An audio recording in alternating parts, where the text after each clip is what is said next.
you, Coach Driscoll.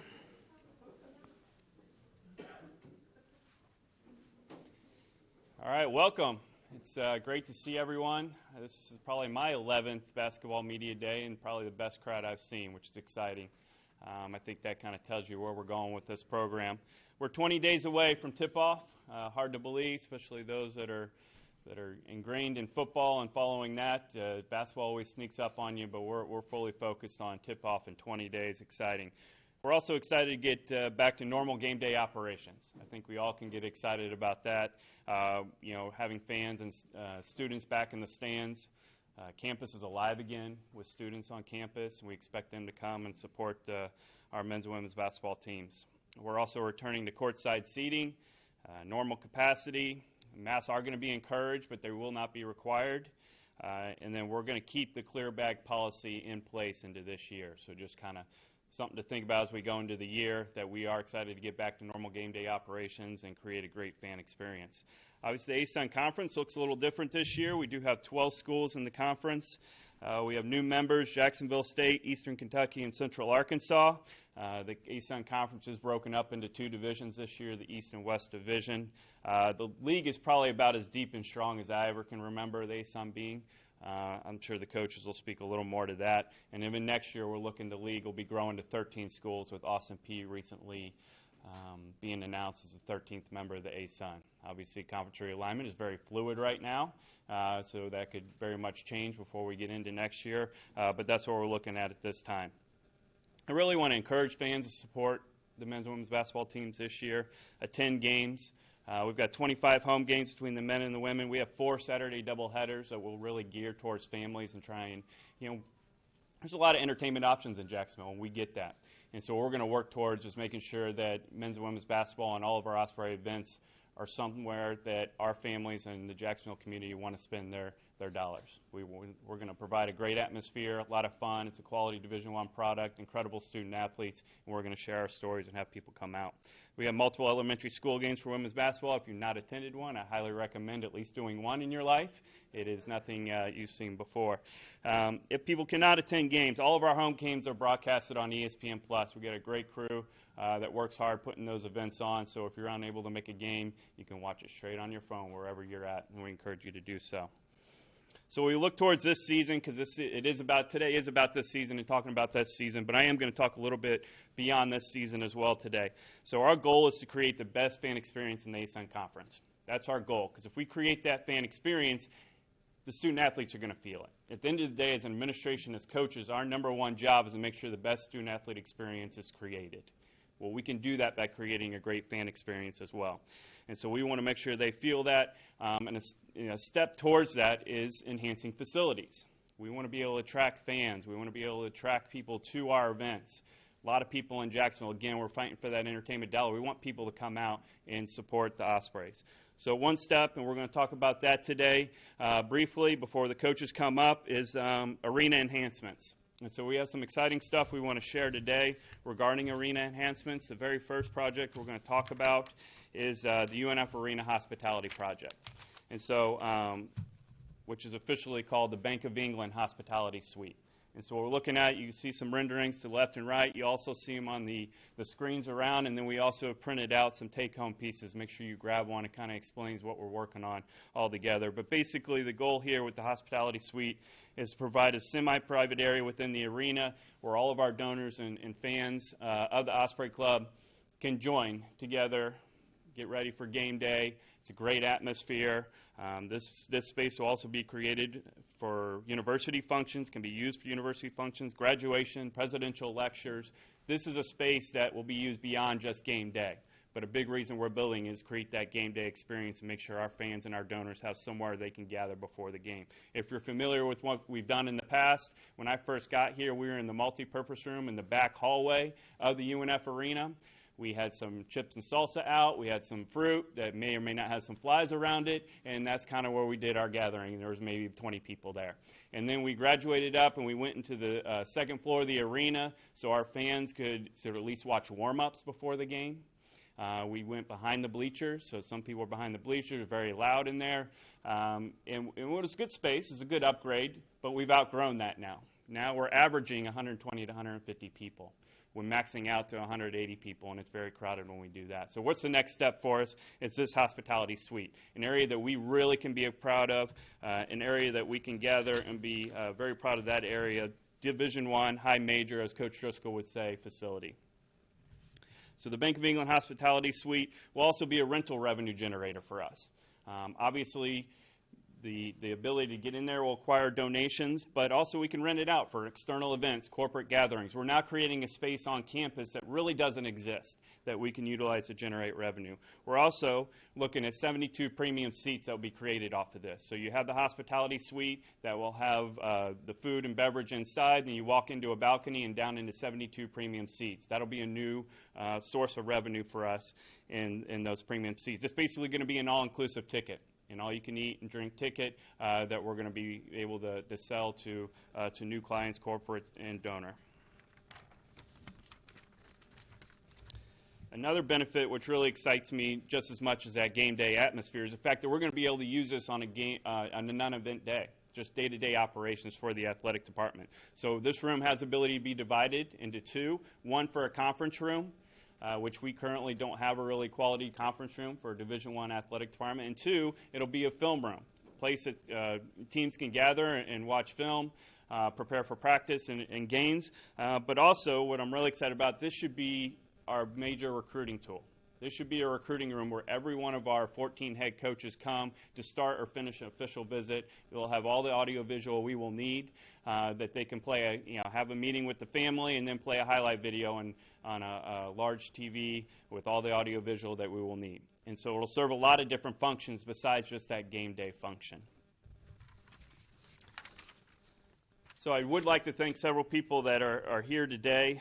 We do have several naming right partners. Quentin Harrison, Bank of England, is the title naming right partner for this space, the Bank of England Hospitality Suite. Brick's Tap Houses will be attached to the bar that will be there. And then Mr. Haight, which everyone's familiar with, is going to be the naming right partner for the balcony. So him and Jerry Haight will be able to, their name will be on the balcony, be facing the arena that people will be able to enjoy, which, if you're close to the program, you know how much that means to us.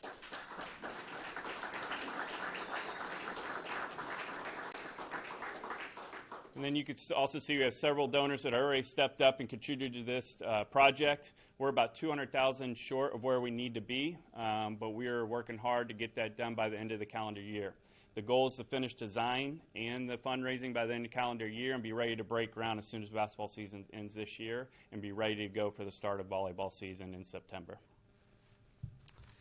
Now, another reason we're doing this hospitality suite first, why we've prioritized this project, is because this will be a catalyst for future fundraising projects. We've done other things in the arena recently. We've upgraded the LED lighting last year. We installed new seat-back bleachers down the sidelines last year.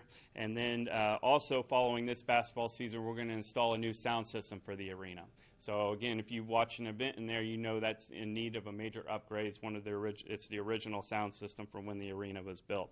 And then we're also working hard toward trying to find a naming right partner to replace the floor, also the original floor from the arena, and so we're working hard to do that. So our goal going into next season is to open up this hospitality suite, new sound system, new arena floor to go with all the LED equipment we have there already, to go along with the LED lighting, and to go along with the bleachers that were redone. Again, I talked about creating the best fan experience we can. This is our goal, and this is how we're working towards that. And then beyond that, the hospitality suite is going to help us fundraise for every one of our projects we want to do across campus. We're not just the arena projects, but we're talking about a new soccer complex, tennis clubhouse, baseball stadium, upgrades to softball batting cages. All those things will come from having this space in a place that we can entertain donors and sponsors and be proud of.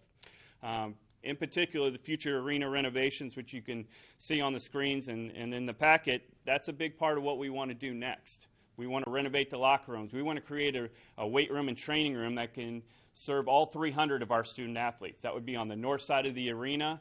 In that back parking lot, we would push out the north side of the arena, and that's where we create this new weight room and training room and renovate the locker rooms at the same time. And then there's even a bigger project where we're looking for a naming right for the entire arena, where we would expand and create a new lobby space, expand the front of the building out into the courtyard, put in new offices, and really give the whole building a facelift. So we're phasing it right now with the goal of getting to that big project here, hopefully sooner than later, but obviously a lot of work to get to that point. But first and foremost, trying to get this hospitality project done and moving forward.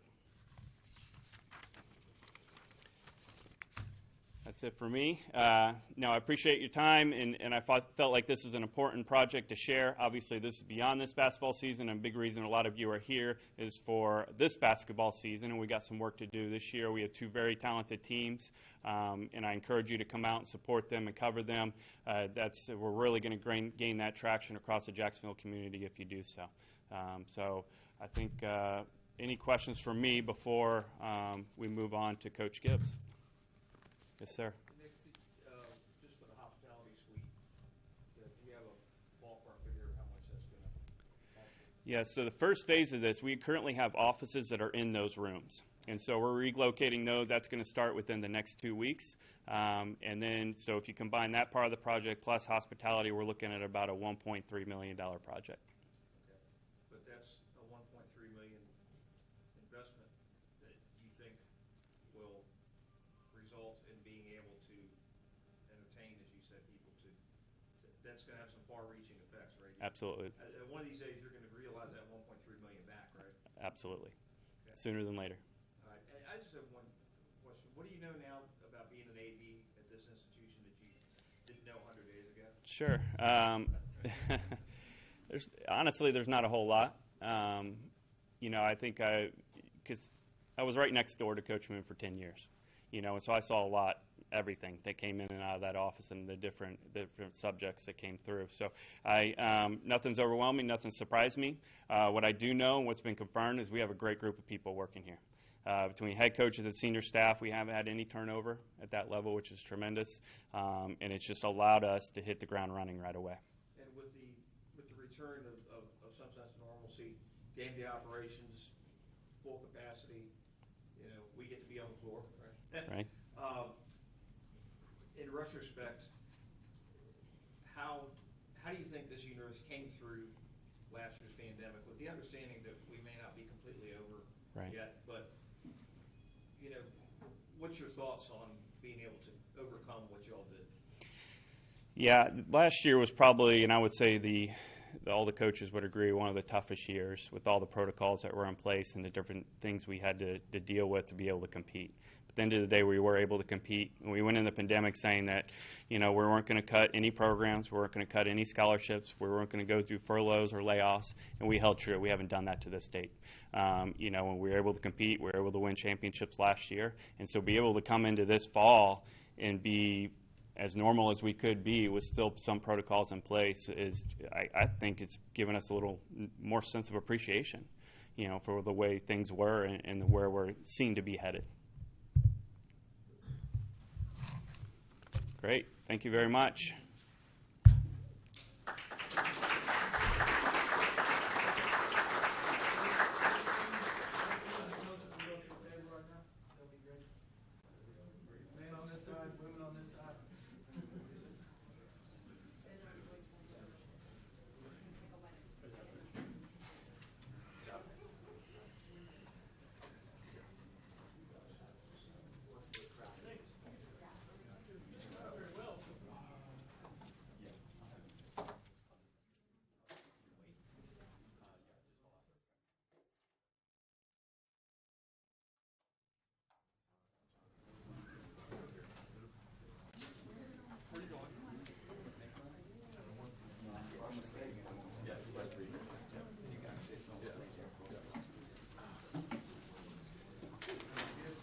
I'll get it.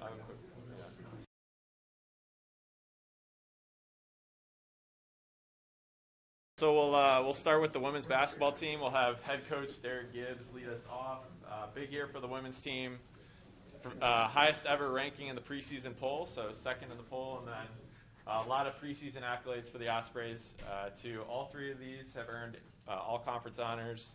Jazz set records, read our first ASUN Scholar Athlete of the Year. Tiff all-freshman. One of the best pull-up jump shots you're going to see. Pretty funny as well. So we'll start off with Coach Gibbs. How's everybody doing?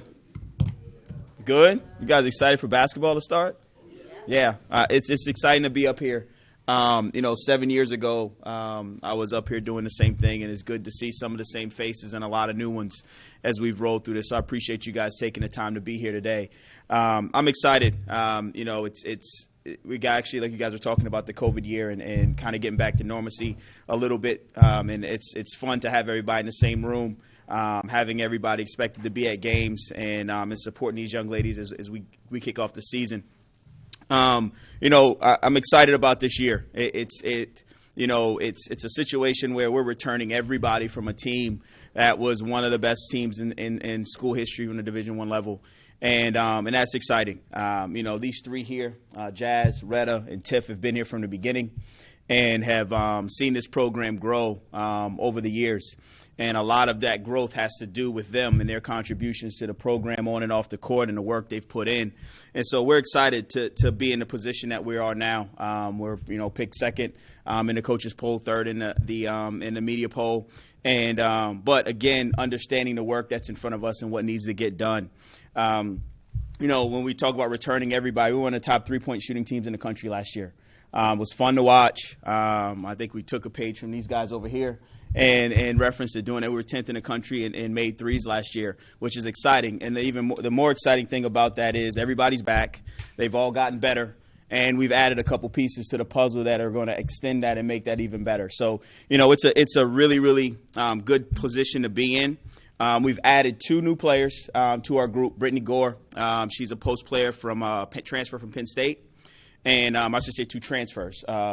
Brittany Gore, transfer from Penn State, and Jada Bond, who decided to leave North Alabama and come play with her sister. And then we have 1 freshman, Kayla Rozier, who was a really good player out of Savannah, Georgia, Beach High School, who's going to be a big-time contributor for her as a freshman.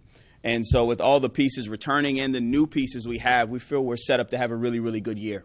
Should be a lot of fun. Should be a really fun team to watch. A lot of excitement, a lot of energy, a lot of personality led by this one right here, Tiffany Tolbert. And so we're hoping to see you guys out there and having a good time. The one thing, we talk about the year and expectations and that kind of stuff. It's all fun.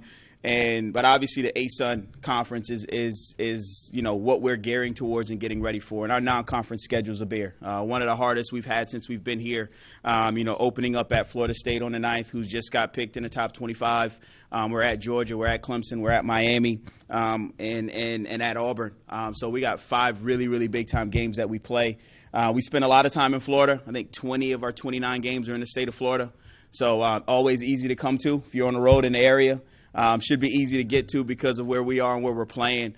But it's exciting. And these guys here, again, have put a lot of work in and have done a lot to put us in the position that we're in. And we got a lot of work to do in order to get to where we want to be. But it's fun to be where we are right now, and now we just got to push forward. So with that being said, I'll kind of open it up for questions and then kind of go from there. Go ahead. Coach Gibbs, Yeah. When you first came into the program, you guys, your first year you finished 6th. Now, last year you finished 3rd, and this year you're ranked 2nd, and even see the couple first place votes. How does it feel to see this program grow and what it means for not only these girls, what their hard work and also the work that's going to come after the season, what it means for recruiting and other such things? Yeah, it's always fun, to kind of see your vision kind of start to come to light.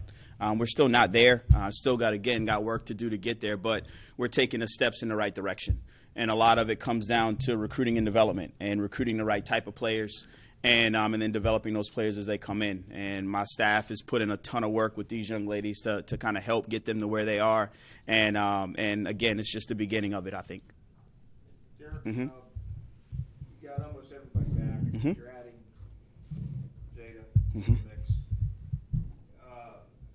What's the mentality of this team in terms of possibly accepting the fact that some players may not be shooting as much. So Mhm. then you got to kind of spread the wealth a little bit. Yeah. There's only one ball out there. Mhm. So what makes you optimistic that that it will be pretty smooth in that way? You got a lot of good players out Yeah. there, and everybody wants to make plays. Mhm. So what's been that message to the players? I mean, I think, when you think about it, it's a good question. We are talented, and we have a lot of depth. And if, obviously, if we can stay healthy, that's going to be a challenge of figuring out who's going to be those players that we can rely on in those situations. But that's where competition comes in, and that's where practice comes in. And, cream always rises to the top. And so they'll have their opportunities, they'll earn their opportunities. But in reference to, your specific question, I think it's one, all of us have the same goal in mind. The goal is to win. And how we have to do that and who that goes through could change from game to game. And that's the fun part about it and what's going to make us hard to guard and hard to prep for. But also it's the type of people that we have. I think that's the big thing. They're unselfish. They really enjoy being around each other, playing with each other, playing for each other, and I think that's going to be the catalyst for it too. Everything we've always done from the beginning is about sharing the ball and taking the right kind of shots. And so if we're sharing the ball and the people are taking the right kind of shots, then it's not going to be an issue for us at all. And then lastly, in retrospect to the issue of the front runner, Mm-hmm. if you look back on your 2 games against Gulf Coast Mhm. last year, maybe any other games where you might have scattered them, are they beatable? Is this because they've got this aura about them right Mhm. now, but are they beatable? They're definitely beatable. They're all beatable. But yeah, they've established themselves as the front runner in our league, and everybody's trying to catch them. I think this group in general, I think our experience, along with our talent, we think about the first time we played them, we didn't play great at all. And then the second time, I think we really found our niche, and we're hoping to get another opportunity at it in the championship game last year. That didn't come out, but I think our experience overall, and along with our talent, is going to put us in the best position to kind of overcome that obstacle. But it is going to be a challenge. And now is how we're working through to get ourselves ready for that moment when it comes. Coach, when you were first hired, the program had a long way to go. Have you arrived faster or slower than you expected? I would say slower. Slower. I mean, right off the bat, expectations are always high. You think you'll hit the ground running, you're going to get it done quickly. But it is a process, and you come to that reality pretty quickly. And the one thing is not trying to rush that process and making sure not only bringing in talented players, but also good people. And we've really put an emphasis on that to make sure we're bringing in the right players into the program, not just the best players. Darrick, how many of your returning seniors, especially the ones who've taken the COVID year, how many have their degrees? Wow. Tiff, the 3 of these guys do. Retta's actually got her MBA at this point and is working on a certificate in business analytics. So she's way above there. And you got EJ. She's got hers. So that's 4. That's it, I think. It's 4. And then we got one more that'll have theirs at the end of the semester, I think. What does that tell you about their buy-in? That they could have taken that degree and done what was always the goal, Mhm. and gone out into use athletics to further their education. Mhm. What does that tell you about their buy-in to what you want? I mean, it speaks volumes for them as people, and then their commitment to this program, and to what they came here to do, which is to raise a banner and win a championship. I asked Tiff yesterday, "Why'd you come back?" Had the conversation, and she said to get a ring, and so it also is too. And I don't know, you can ask them this question, but it was kind of a collaborative kind of decision, I think. Because it was one of them kind of sitting there, I don't know if I'm coming back type deal, and then you get the yes from one, and then all of a sudden the rest of them trickle down. And but the bottom line is, it's not just a commitment to the pro, it's the commitment to each other as a whole. We talk about family all the time and being connected, and I think it's a testament to that side of it. The culture we've built, the energy, the effort, the time they've put into the program, the commitment to me as a head coach and our staff, it speaks volumes. And I couldn't be more appreciative for them, because we'd be very different without those seniors coming back. Very, very different. So it changes the whole dynamic of who we are and the direction the season's going to go for us. After you're coming off such a good season and this overall trend of momentum going where it is, how do you avoid complacency? Good. Yeah, really good question. And I think it's just, challenges, like trying to challenge every day, trying not to let them get comfortable and listen to the noise. I mean, we've always had expectations. Every year we've had expectations. Nobody's going to, give more than what we already put in front of ourselves in terms of what we want to accomplish. So it's not that at all. But we know we're talented, and it's a matter of challenging them on a consistent basis and giving them obstacles as we go through. And again, just preparing them for the moments that are ahead. But that's pretty much been the approach from that standpoint. Coach Gibbs, how important is the beginning of the season? You start out, against Florida State, currently ranked. Then you have 4 straight home games too. How important are those first few games going to be to define what your season is going to go? Yeah, defining our season at that early is probably not the case. I mean, this is a long season, a lot of games. Everything's a process. And so the big thing is for us to be the best version of ourselves, show up and do the best that we can in those moments, learn from the positives and negatives, and be great because of them. But in terms of defining our season in the first 4, we'd love to get off to a great start and hit the ground running. But there's things that are going to happen. Some are in our control, some that are not, that we just have to be prepared to face. So with that being said, it's one thing is we want to come out, we want to play well, for sure. But I want, from a defining standpoint, the first 4 games of our season aren't going to define it. Any other questions for Coach Gibbs? We're going to get Jazz read and Tiff after we allow Coach Driscoll to speak. So any more questions right now? Good. Thank you.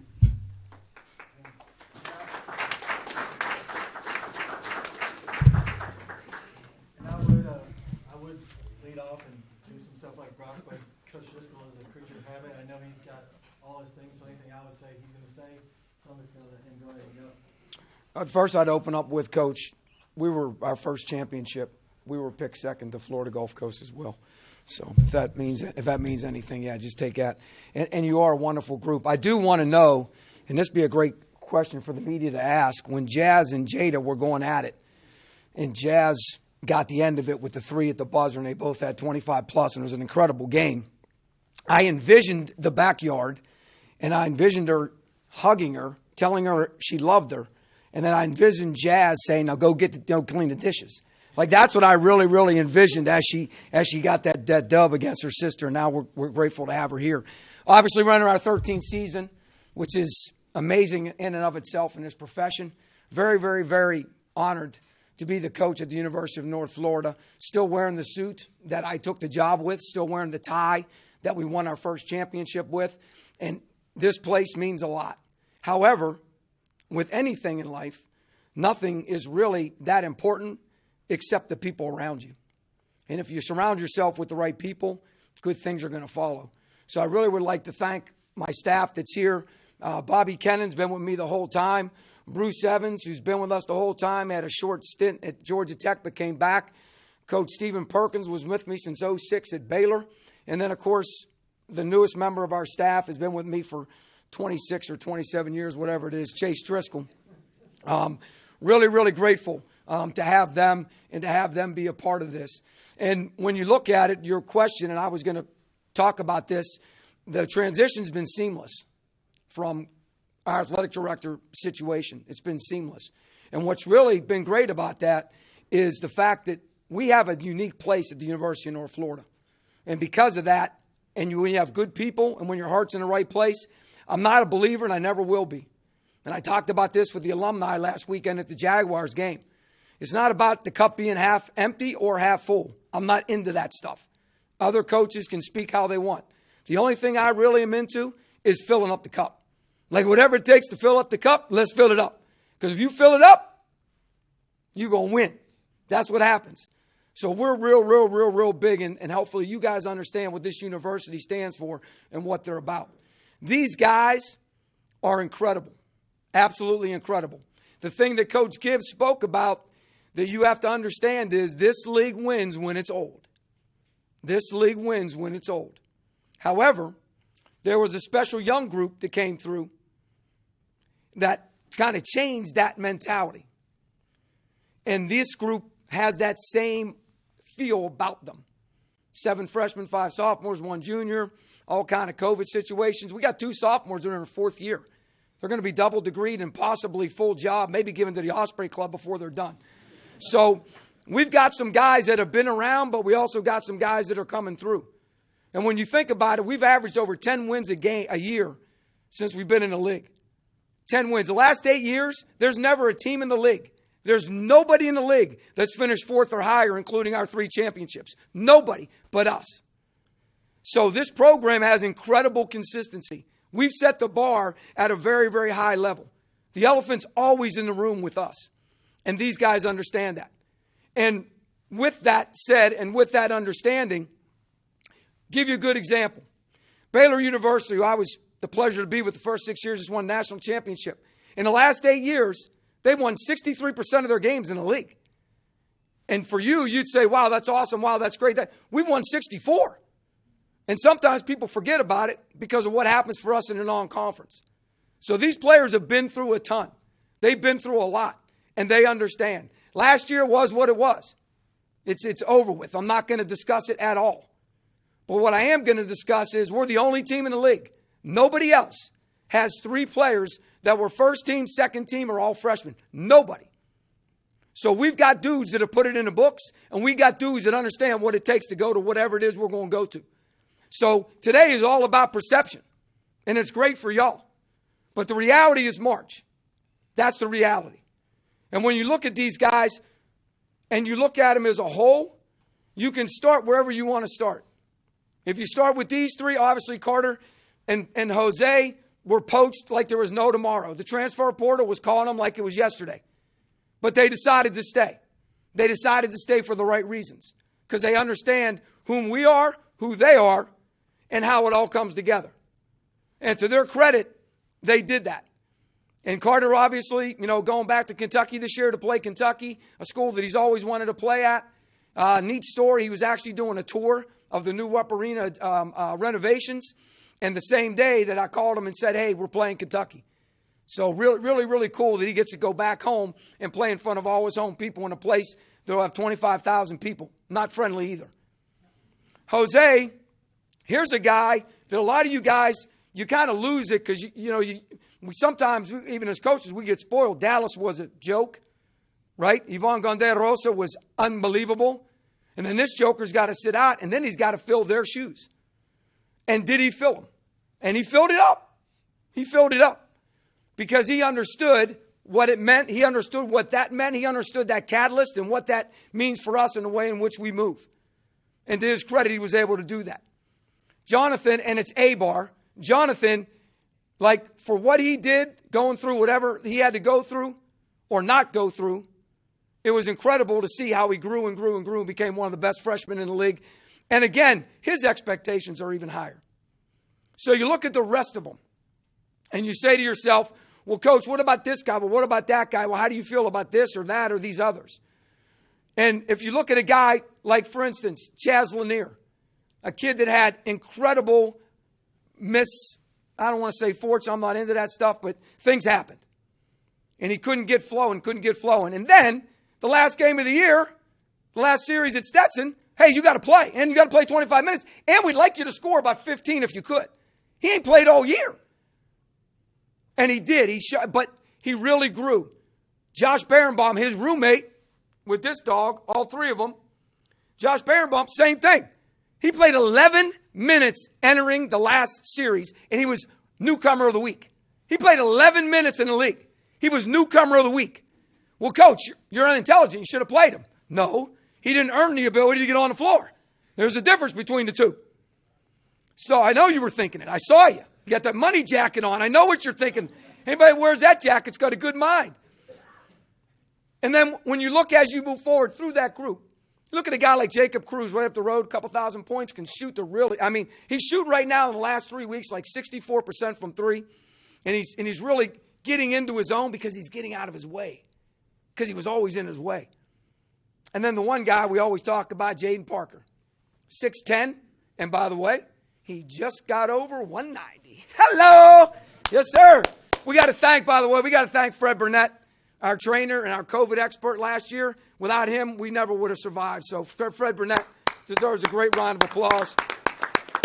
And then Brian Bird, our strength coach. He got that joker over 190, so we're super excited. 6 more pounds, he weighs the same as Bebe. So we're moving it day by day. But Jaden has really exploded. And him and Jonathan really have been going head-to-head since the summer. But we also put them on the same team, and that's fun to watch. To see 2 guys like that have those kind of skill set, can dribble, pass, and shoot, can find guys and do different things, that's been a ton of fun too. And their roommate is probably one of the transfers that a lot of you have read about or heard about. You're excited to see a Division II All-American, average about 18 a game, 43 from 3. Jerry Sicklin came all the way from Dallas. And, of course, the Cowboys are playing well, so he's really at a high level, you know. And he thinks the Mavs are great because they signed him that big contract too. So, but Jarius is another guy that comes in that has experience, 2 years going to the NCAA tournament, Division II. Like, he understands what that is. And as you look at guys maybe that are older that have been here, you know, it's something that's a little bit odd. Like, for instance, Dorian James. He's the guy that rarely ever gets talked about because he's the guy that's kind of been here. He's the guy that's kind of always been the steady ship. Next thing you know, he redshirts, and then he's playing 17 minutes, and now he's playing 25 minutes. And he's been probably as consistent a player as anybody that we've had so far. And he's got the hardest schedule of anybody. He's in biology. He wants to be a doctor. His mom's a doctor. And he has all his classes in class. So how many of y'all got classes in class? Raise your hand if you got any classes in class. Oh, you do? How many? 2. 1. He got 6 with labs. Yeah, beast mode. But he's unbelievable. Dorian is just playing really, really well. And when you think about Dorian and then you talk about his roommate, like EA. And EA, Emmanuel Adedoyan, he's the one guy where you always think, well, I don't know. And we always tell the guys we're going to make you the best we can be and we're going to recruit the best we can recruit. And how that works out, it works out because it always has. And EA, he just keeps chugging along, getting better and better and better. 43 from 3, actually 44 if you round it. He'll tell you that. 44 from 3 last year, one of the best shooters. He led the league in assists again. I think 8 straight years we've led the league in assists because we shared a sugar, sometimes 4 in double digits, 1 year 6, usually 5. And so Emmanuel has really grown and has really gotten better and gotten to another level as well too. And that's the thing. And then the other transfer you guys talk about a lot is Jordan. You know, Jordan Priester. Here's a kid that went through one of the most unbelievable situations. We had to get a special waiver to let him play. But he was at a school. The school stopped playing basketball. Then he went to a junior college, and now he's with us. So you talk about somebody that's bounced around and kind of been to some places, but amazing human being, super, super athletic, really can defend, can finish at the rim. And we understand our weaknesses. We know what they are because work brings profit, talk leads to poverty. Minus 4.4 on the glass, 28% of our opponents' points were from 3, which is unheard of for us. Like, we give speeches all the time about our 3-point defense. Forget about our makes. We're great at that. 2 of the last 5 years, we led the country in 3 makes. But, like, defending New York, we're amazing. But last year, it just wasn't where it needs to be. But we're working on that to bring us our profit and to make sure. And then there's 2 other guys. Max Erlick, unfortunately, since the summer, is going through a lot of medical situations. Nothing surgical. It's all a time and a heal type of situation that he's going through. And Brandon Rasmussen is another one that's a walk-on for us. That's a freshman for us from the Virgin Islands. Can really shoot the ball and has really helped us as well too. And so that's the crux of it. I think I got them all. Correct? Who? Chad, I got them all, yeah. I try to do a great job at that. You know the league? I think Nick hit it. You know, the league is the league, right? And everybody will tell you this. Everyone's league is the best league in America because you got to play it. You got to play who's on your schedule, and you got to play who's in front of you. It's just the way life is. So the fact that there's 12 now and there's an East and a West, it is what it is. And the fact that they picked us 7th, okay. Somebody still picked us first because I know we got a first place vote. Somebody still picked us first. So that, again, that's a respect factor of what we do and the way in which we do it. But when you look at it and you look at the league, for instance, Central Arkansas picked last. Who was picked last year? Bellarmine. And what did Bellarmine do? Play for the championship on the last weekend. So it is what it is. You can read into it the way you want to read into it. Jacksonville State in Eastern Kentucky, they finished in the top 4 of the OVC. Belmont, Murray State, right? Morehead State had a great year, right? Big time OVC, they finished 3rd and 4th. So it isn't like these teams are coming in, aren't basketball teams. I know a lot of you think it's become a football league, but there's a lot of good basketball teams. North Alabama, they got to the championship game last year. They took a hit with the transfer portal. You know, it is what it is. Lipscomb, obviously, with Asajala, they're going to be very good. Lenny can really coach, and they're going to be really good. So that's those 6 on that side. And on our side, in my opinion, it's interesting. Jacksonville and Florida Gulf Coast, those 2 teams have done as good, if not better, job in the transfer portal. They got multiple double-digit scores, Division I guys that have come in, and they've actually used the transfer portal to their benefit. And they're going to be different. They're going to look different. When you look at Liberty, Liberty's Liberty. Lost a ton, got a lot back, a couple guys in, different recruit, bada bing, bada boom, whatever, right? Kennesaw State, great young talent. Where they at, where they coming, where they going, right? And then the last of that group, obviously, is Stetson. In my opinion, they have every starter back. They finished 3rd the year before. They fell by the wayside last year for a lot of different reasons. And so in 2009 and 10, my first year, 4 teams tied for first. The 5th seed was 13-7, a half a game out of first, East Tennessee State. And the 6th seed played the 5th seed in the tournament championship, and the 5th seed went to the NCAA tournament. So I'm telling you guys right now, the regular season is the regular season. It's the hardest championship to win. However, we all know that the 3 games in March are the most important. And that's when reality will take place. And we're excited about that. The non-conference, there's more people excited about our non-conference than I've ever seen before in my life. Ever. And this is the most brutal non-conference schedule we've ever played. Not only from a travel standpoint, but from whom we're playing 5 games in 9 days. Texas Tech, Texas A&M, Grand Canyon, Arizona State, UCLA. Come home. The good news is you get a break so you can go play Kentucky, Florida, Florida State. So it's brutal, like it always is. But what you forget is 2 Conference USA at FIU, at FAU. On the road as well, too. So very few home games, unfortunately, but it is what it is. We know what we have to do. It's just part of the men's basketball. It's just what we're about and what we know. When you look at our schedule and you look at the non-conference, Austin P, you'll get a good chance to see a new member of our league because they're coming to our place in December as well, too.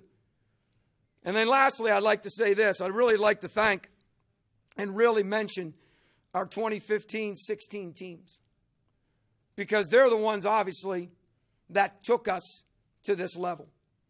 They're the ones that helped put that board in the arena that helped take us to this next level that Nick's talking about. They're the ones that set us moving forward. And what Coach saw on his front end and probably helped Coach get some energy and some excitement and some saying, like, because at Baylor in 05 when our women won a championship, like it was the same thing. Like, we can do this. We just got to figure out and we got to do it. So those guys are going into the Hall of Fame.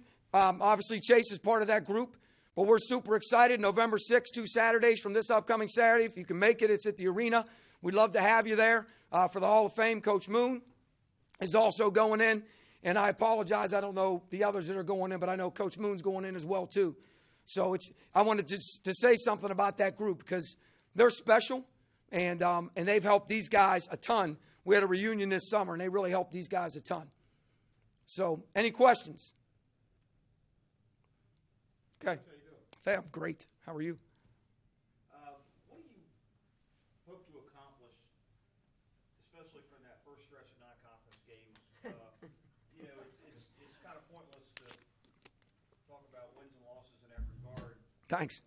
Coming out of that, and then if you throw in Kentucky and the rest of them, what do you want these guys to get out of that stretch? First of all, I want to make sure they have our routing number correct so that the money gets shipped in and we get the money. That would be the first thing. Secondly, we've got to come out unscathed. Like, we've got to come out healthy. And you got to understand now, like, who we're playing and the level that they're at, whether they're ranked number 1 or number 3 or whatever. I mean, there's a whole bunch of those dudes. But, like, that physical every single night and then the travel that goes along with it, that would be number 1. Can we come out of it healthy? And then number 2 is, can we come out of it mentally right? Can we come out of it mentally right? And you say, well, Coach, that's your part. Like, that's your staff's part to make. You're 100% right. But the one thing we don't do and we'll never do, we're not going anywhere to get a check and to eat a steak and to play a game. Like, we don't do that. So we prepare. We help these guys understand what it takes. And I know it's only been Purdue and Illinois and a lot of close ones, but that's the way in which we approach it. Because if we don't, then how do we do it when we get to the season and expect these guys to say, oh, yeah, let's turn it on. Oh, let's change. Oh, like, how do you do that?